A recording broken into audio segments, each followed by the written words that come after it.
2001 September 11 ಕೇವಲ ಕೆಲವೇ ನಿಮಿಷಗಳಲ್ಲಿ ಇಡೀ ಜಗತ್ತೇ ಬೆಚ್ಚಿ ಬೀಳುವ ದಿನ. ಸಾವಿರಾರು ಬದುಕುಗಳು ಶಾಶ್ವತವಾಗಿ ನಾಶವಾದ ಕರಾಳ ದಿನ. ಸಾವಿರಾರು ಕನಸುಗಳು ಕಣ್ಮುಂದೆ ನುಚ್ಚು ನೂರಾದ ದುಃಖದ ದಿನ. ಆತ್ಮೀಯ ಬಂಧುಗಳೇ, ಇವತ್ತು ನಾವು ನಿಂತಿರುವ ಈ ಸ್ಥಳ ಕೇವಲ ಒಂದು ಪ್ರವಾಸಿ ಸ್ಥಳವಲ್ಲ.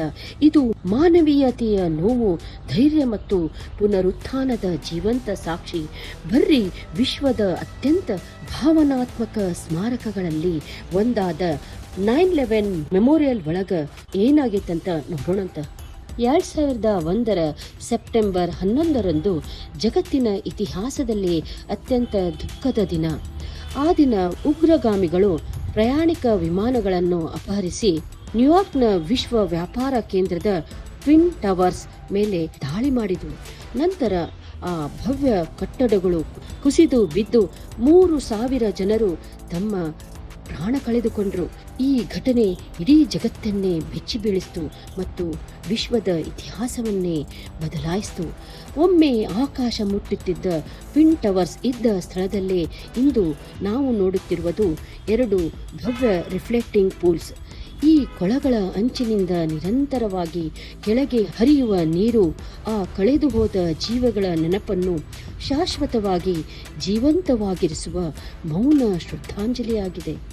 ಈ ಸ್ಮಾರಕದ ಸುತ್ತಲಿರುವ ಕಂಚಿನ ಫಲಕಗಳಲ್ಲಿ ಈ ದುರಂತದಲ್ಲಿ ಪ್ರಾಣ ಕಳೆದುಕೊಂಡ ಪ್ರತಿಯೊಬ್ಬರ ಹೆಸರನ್ನು ಅತ್ಯಂತ ಗೌರವದಿಂದ ಕೆತ್ತಲಾಗಿದ್ದು, ಇಲ್ಲಿ ಬರುವ ಸಾವಿರಾರು ಜನರು ಮೌನವಾಗಿ ನಿಂತು ಗೌರವ ಸಲ್ಲಿಸುವುದು ಮತ್ತು ಇಲ್ಲಿನ ಶಾಂತ ವಾತಾವರಣ ಮನಸ್ಸನ್ನು ತಟ್ಟುವಂಥದ್ದಾಗಿದ್ದು, ಜೀವನ ಎಷ್ಟು ಅಮೂಲ್ಯ ಎಂಬುದನ್ನು ಆಳವಾಗಿ ಅರಿವಿ ಬಂತು.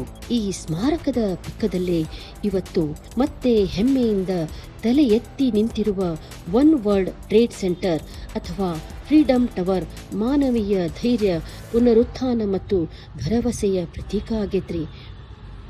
ದುಃಖದ ನಂತರವೂ ಮತ್ತೆ ಎದ್ದು ನಿಲ್ಲುವ ಮಾನವ ಸಂಕಲ್ಪದ ಶಕ್ತಿ ಜಗತ್ತಿಗೆ ಸಾರುವಂಥದ್ದು.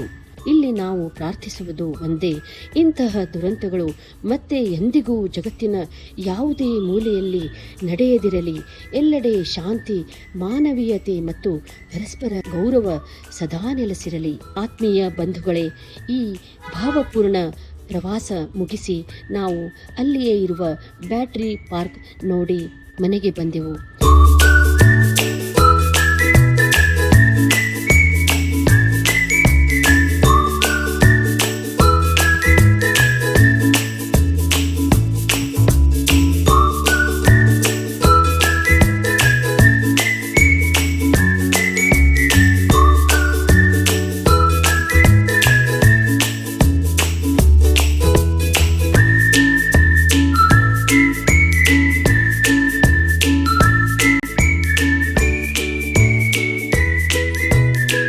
ಆತ್ಮೀಯ ಬಂಧುಗಳೇ, ಈ ವಿಡಿಯೋ ನಿಮಗೆ ಹೆಂಗೆ ಅನ್ನಿಸ್ತು ಕಾಮೆಂಟ್ ಮೂಲಕ ತಿಳಿಸ್ರಿ. ಮತ್ತು ನಿಮಗೆ ಈ ವಿಡಿಯೋ ಚಲೋ ಅನಿಸಿದ್ರೆ ಲೈಕ್ ಮಾಡಿರಿ, ಶೇರ್ ಮಾಡಿರಿ ಮತ್ತು ನಮ್ಮ ಯೂಟ್ಯೂಬ್ ಚಾನಲ್ ಸಬ್ಸ್ಕ್ರೈಬ್ ಮಾಡೋದು ಮರಿಬೇಡ್ರಿ. ಮುಂದಿನ ವಿಡಿಯೋ ಒಳಗೆ ಮತ್ತೊಂದು ಅದ್ಭುತ ಪ್ರವಾಸದಲ್ಲಿ ಮತ್ತೆ ಭೇಟಿಯಾಗೋಣ. ಧನ್ಯವಾದ.